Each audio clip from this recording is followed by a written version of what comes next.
If your failures don't mean anything to you, then you're forever going to be a loser the rest of your life.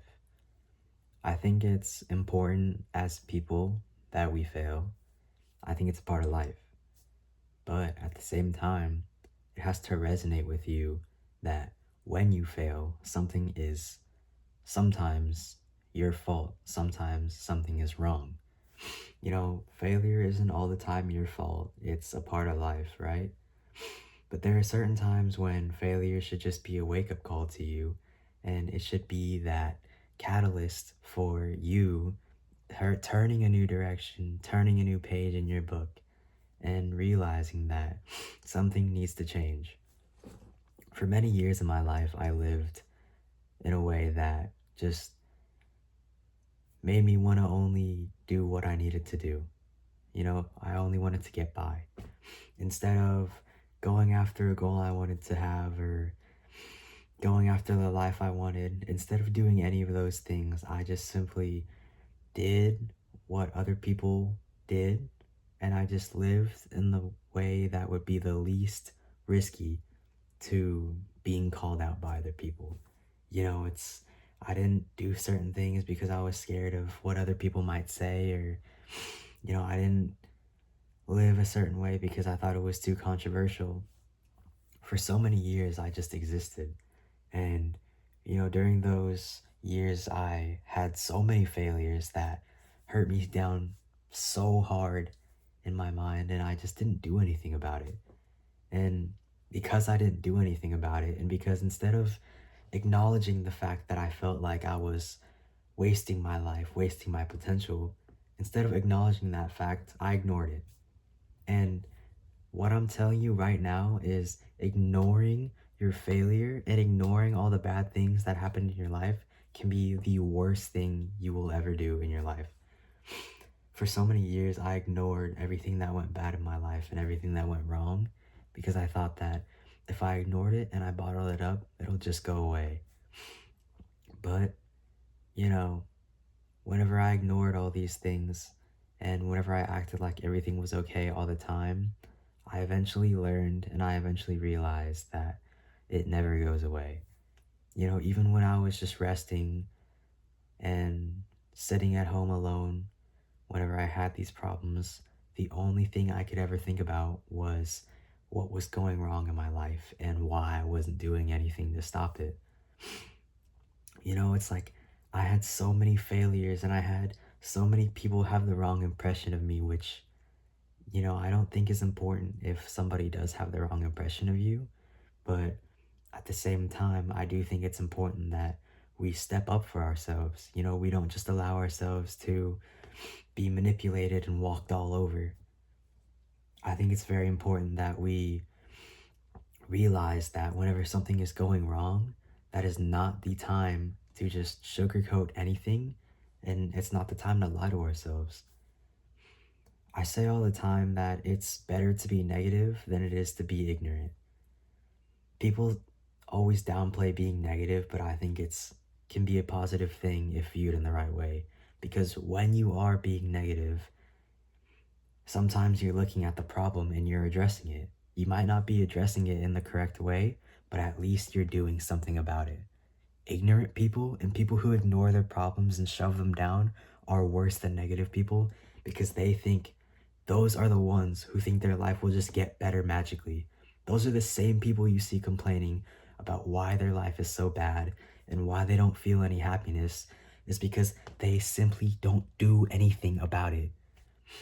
And, when they do something about it, they instantly expect change to happen. They instantly expect results. And that's the thing that angers me the most is you can't just do everything for the outcome. Sometimes it just has to be because it's just the way you should be living. I think it's so petty whenever people just expect all these results and expect to be like these people they admire when they're on day one and the people they're looking at are on day 500. Results come over time. They're not just promised to you. You're not just entitled everything good, and you're not forbidden from any bad treatment because you're doing good things in your life. Good things happen to bad people the most. And it's not about what happens to you, it's how you respond. So ask yourself next time a problem arises, do I want to just ignore it and hope it gets better? Or do I want to even make an effort at addressing it? You know, even being negative or even being ungrateful about your situation or even being lazy about it, even just not wanting to acknowledging it, but still acknowledging it, that's still solving the problem. You know, it's still doing something about it other than just shoving it down and picking up your phone and just not wanting to think about your problems. I get it. You know, it's hard. I all the time don't want to think about my future, my problems, what's going on in my life, you know, what's wrong. I don't want to think about all those things and it makes me negative. But even if I am negative in the moment, I still do it. Why? Because it gets me further than just not participating at all. You know, I really feel like it's been such a trend to just ignore everything bad that happens in your life. And so many people, when it comes to solving their problems, just think that it'll magically happen tomorrow. You know, they'll somehow find the answer.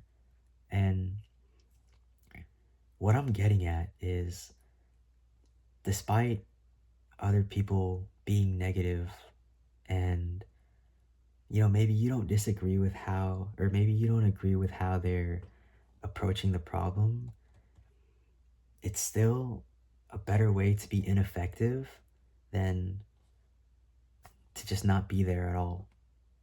You know, I would rather be 30% or 40% than be 0%.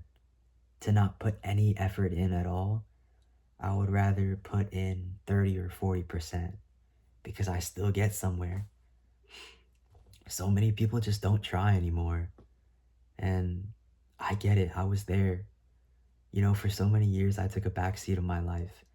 And when I realized what I had done for so many years, and when I realized my situation, it felt like it was too much. You know, I thought that I was down here, but I needed to be here. And I felt like I was just so far from where I needed to be, to the point where I didn't feel that if I started today or tomorrow, I would get to where I wanted to be, even in a couple years. You know, I felt like my life was so far gone. And, you know, to all of those people who feel like that, who feel like you're too far gone, I promise you, you're not. If you were to just simply look yourself in the eye and tell yourself, I'm not where I want to be, but I'm an even worse person to myself if I don't try. All you have to do is try. That's all you have to do. You know, even if you fail, it's not the end of the world, but it can be if it doesn't mean anything to you. Just remember, if you don't let your failure make a hole in your chest, make it burn, make you stay up at night thinking about it, if you don't let failure do that to you, you won't change. People love to romanticize the perfect optimal routine for success, but nobody wants to ever talk about the ugly part. On top of that, everybody says to make mistakes, but nobody ever tells you how. And that right there is the hardest part ever, is you have to find out what works for you. How can I fail successfully? You have to ask yourself questions like this, you know? People can't just tell you everything online. You have to be responsible for your own success at some point. What I'm getting at is, make sure whenever failure happens, you don't just take it lightly, you don't just brush it off. Take it personally for once. People talk about how you shouldn't take anything personally, but when it comes to failure, I believe you should take it 1000% to your personality, to your mindset. But that's all, guys.